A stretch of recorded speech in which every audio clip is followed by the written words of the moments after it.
नमस्कार दोस्तों खेत हो या गार्डन, रासायनिक खादों के इस्तेमाल से फसल पर बुरा असर तो पड़ता ही है और मिट्टी की उर्वरक क्षमता पर भी असर पड़ता है। ऐसे में सभी किसान भाई और साथ ही सभी गार्डनर ऑर्गेनिक फर्टिलाइजर से मिट्टी की उर्वरक क्षमता को बढ़ा सकते हैं। आज की वीडियो में हम भी एक ऐसा ऑर्गेनिक लिक्विड फर्टिलाइजर बनाना सीखेंगे जो आपके पेड़ पौधों को हरा भरा बनाएगा ही साथ ही मिट्टी को भी अधिक उपजाऊ बनाएगा। लिक्विड फर्टिलाइजर इसलिए क्योंकि इसे बनाना आसान और कम खर्चीला होता है, जबकि गुणवत्ता नॉर्मल अथवा ड्राई खाद से कहीं ज्यादा प्रभावशाली और किफायती होती है। तो बाजार की महंगी केमिकल वाली खाद से बचो और घर पर ही ऑर्गेनिक या जैविक खाद बनाओ। इससे आप कहीं ज्यादा अच्छा पौधारोपण कर सकते हो। इस खाद को बनाने के लिए घर पर रखी सामग्री पर्याप्त होती है। इसके लिए बाजार से किसी अलग सामान को लाने की जरूरत नहीं पड़ती। सबसे पहले हमें 3 चीजों की जरूरत होगी: छाछ, गुड़ और तीसरी चीज है बेसन या चोकर। दोस्तों, ये तीनों ही चीजें फर्मेंटेशन का कार्य करती हैं। अब सवाल ये है कि ये फर्मेंटेशन क्या होता है। तो दोस्तों, फर्मेंटेशन एक जैविक रासायनिक क्रिया है जिसमें मौजूदा ईस्ट यानी खमीर, साथ ही कुछ सूक्ष्म जीव और बैक्टीरिया एक साथ मिलकर जटिल कार्बनिक यौगिक कौन से होते हैं दोस्तों? जैसे गुड़ में पाई जाने वाली शुगर हो गई या चोकर बेसन में पाई जाने वाली स्टार्च हो गई, तो इनको बिना ऑक्सीजन की उपस्थिति के सरल पदार्थों में तोड़ देते हैं। ये होता है फर्मेंटेशन।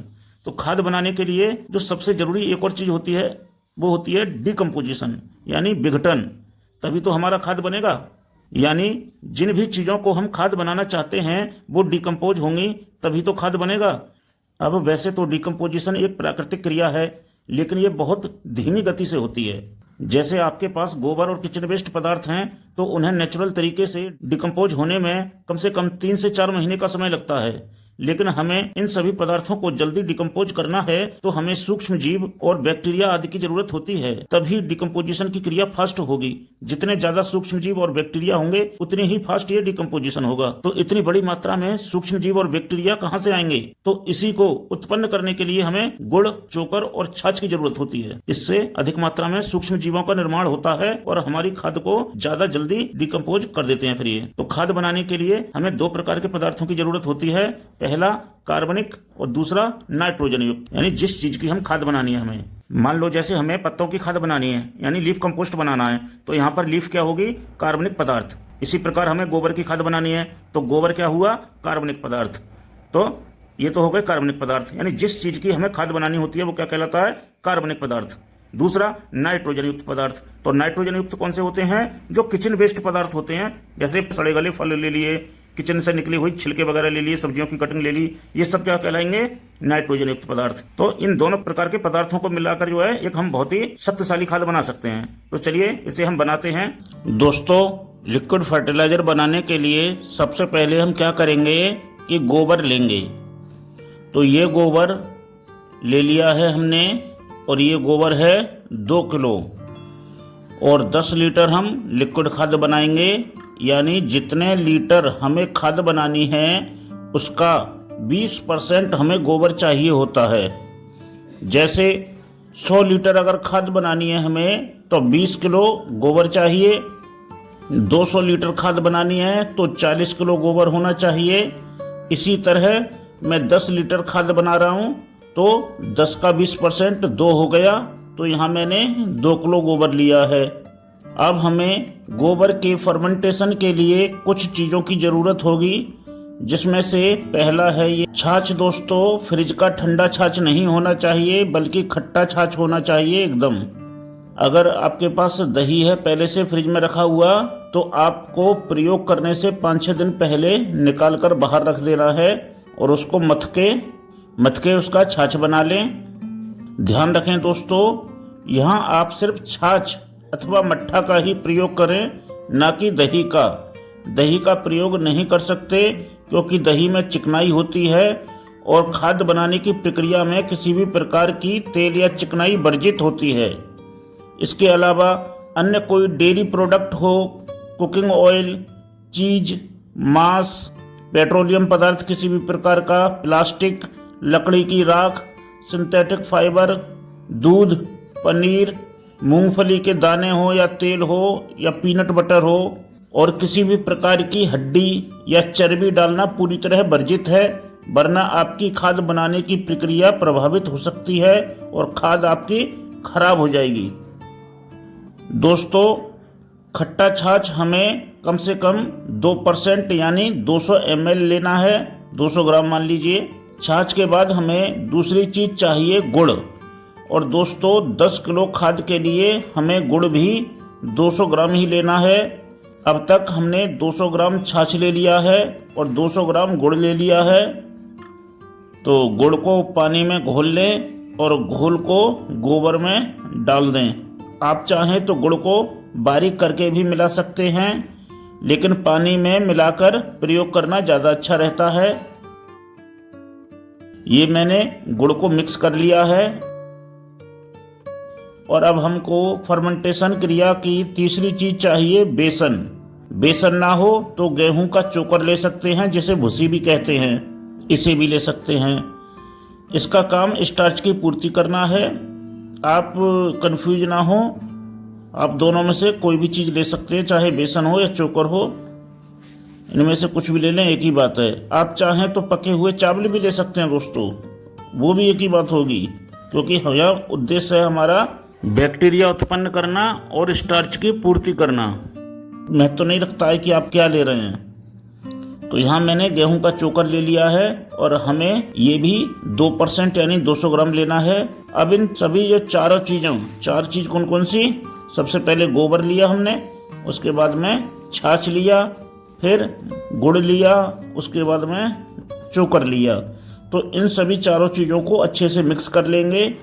जो गांठ वगैरह अगर बन रही हो तो उसे फोड़ के अच्छे से मिला लें। ये तो हो गया दोस्तों फर्मेंटेशन की प्रक्रिया का सामान। यानी अब तक हमने जो सामान डाला है वह गोबर लिया 2 किलो, ये हो गया कार्बनिक पदार्थ। इसके अलावा हमने छाछ, गुड़ और चोकर लिया, ये तीनों हो गए हमारे फर्मेंटेशन के लिए। तो अब दोस्तों, हम इस खाद में कुछ नाइट्रोजन युक्त पदार्थों को भी शामिल करेंगे, तभी हमारा खाद एक शक्तिशाली खाद बनेगा। तो नाइट्रोजन युक्त पदार्थों में सबसे पहले नंबर पर लिए हैं मैंने प्याज के छिलके। इन प्याज के छिलकों को आप चाहें तो घर पर ही सुखाकर स्टोर करते रहें, मतलब अपने घर के यूज के, या फिर आप चाहें तो किसी सब्जी बेचने वाले से जुगाड़ कर सकते हैं। मैंने तो ये मंडी में एक प्याज बेचने वाले से ले लिए थे। कोई मना नहीं करता दोस्तों, किसी से भी आप किसी भी दुकानदार से ले लें, कोई मना नहीं करेगा। तो दोस्तों, छिलके हमने एक निश्चित वजन में नहीं लिए हैं, ये आप अंदाज से ऐसे ही ले लें, जैसे मैं डाल रहा हूँ ऐसे ही डाल लें आप भी। हाँ, ये है कि जितनी मात्रा में अधिक होंगे उतनी ही ज़्यादा अच्छी खाद बनेगी। मात्रा मतलब अच्छी रखें, ज़्यादा कम ना रखें। मैंने भी कोई तोल कर तो देखे नहीं है, ऐसे ही अंदाज से डाल लिए हैं। और फिर ये तो जितने ज़्यादा होंगे उतना ही अच्छा है। इसके बाद दोस्तों, दूसरे नंबर पर हमने लिए हैं फ्रूट के छिलके। ये मेरे पास हैं कुछ ऑरेंज के छिलके, ये घर पर ही पड़े थे मेरे, तो उन्हीं को यूज कर रहा हूँ मैं। इसके अलावा कुछ केले के छिलके भी घर पर ही थे, तो जो है वो मैंने सुखा लिए थे, तो मैं उनका भी यूज करूँगा। यहीं पे जो है बारीक कट कर लेंगे हम उन्हें। सभी प्रकार के छिलकों को बारीक बारीक कट कर लें कैंची की सहायता से या चाकू की सहायता से, और फिर वो इस मटेरियल में ही मिक्स कर लें वो भी। इसके अलावा दोस्तों, सेब के छिलके हों आप वो भी डाल सकते हैं। मौसमी के छिलके ले लो, वो भी बहुत आसानी से मिल जाएंगे आपके लिए। किसी भी जूस बेचने वाले से ही ले लो, एक थैली में, कोई मना नहीं करेगा। मैं तो मौसमी के छिलके सुखा कर रख लेता हूँ, जब ज़रूरत होती है तो उसी में से डाल लेता हूँ। आप भी दोस्तों छिलकों को सुखा कर स्टोर करके रख सकते हैं। किसी भी जूस वाले से छिलके ले लें एक बार में और फिर सुखा के रख लें, और ये तो काम में आती रहते हैं। अगर आप गार्डनिंग का काम करोगे ना तो ये तो काम में आने वाली चीज़ें हैं। केले के छिलके रहे, मौसमी संतरे के छिलके रहे, ये चीज़ें। तो केले के छिलकों के बाद थोड़े मौसमी के छिलके भी डाल लेंगे। इनको छोटा छोटा तोड़ लेते हैं, क्योंकि ये मेरे पास सूखे हुए हैं ना, इस वजह से इनको तोड़ लेंगे छोटे छोटे। अब दोस्तों, 3 प्रकार के छिलके लिए हैं हमने। तो फ्रूट कटिंग या फ्रूट के छिलकों के बाद तीसरे नंबर पर हम लेंगे किचन वेस्ट। किचन वेस्ट में भी नंबर 1 पर आते हैं दोस्तों आलू के छिलके। आलू के छिलके ताज़ी हों या सूखे हुए कैसे भी हों आप डाल सकते हैं। आलू के छिलकों में पोटेशियम प्रचुर मात्रा में पाई जाती है। साथ ही इनमें fibre, vitamin C, iron, vitamin B complex, magnesium, calcium, phosphorus और जिंक जैसे जरूरी पोषक तत्व होते हैं। वैसे आपकी मर्जी है, आप जो चाहें वो किचन वेस्ट डाल सकते हैं। जैसे गोभी के डंठल डाल लें, भिंडी के डंठल डाल लें, पत्तेदार सब्जियां बची कुची हों वो डाल लें, अंडे के छिलके डाल लें, बैंगन के छिलके डाल लें। बाकी किसी भी प्रकार की सब्जियां की कटिंग हो वो डाल सकते हैं, छिलके हों वो डाल सकते हैं। जितनी अधिक आप वैरायटी बना के रखेंगे किचन वेस्ट की, उतनी ही अच्छी आपकी खाद बनेगी। ये मान लीजिए, चाहे आप फ्रूट के छिलके ले लें या आप सब्जियों की कटिंग या सब्जियों के छिलके ले लें। जितनी अधिक वैरायटी बना के रखेंगे, जितनी अधिक मात्रा बना के रखेंगे, उतनी ही अच्छी आपकी खाद बनेगी। यानी ज़्यादा से ज़्यादा प्रकार की कटिंग व छिलके इकट्ठे करें आप और वो डालें। यहाँ दोस्तों हम 5 लीटर पानी डाल लेंगे। अब सभी चीज़ों को अच्छे से मिक्स करेंगे और किसी बड़ी बोतल, ड्रम या बड़े डिब्बे में भर लेना है इसे, जो कम से कम 15-20 किलो का हो कम से कम, क्योंकि हमें 10 किलो तो खाद बनानी है। तो 10 किलो जब खाद बनानी है, बड़ी 10 लीटर खाद बनानी है, तो 10 लीटर पानी डालना होगा और इतना हमारा मटेरियल पहले से ही है।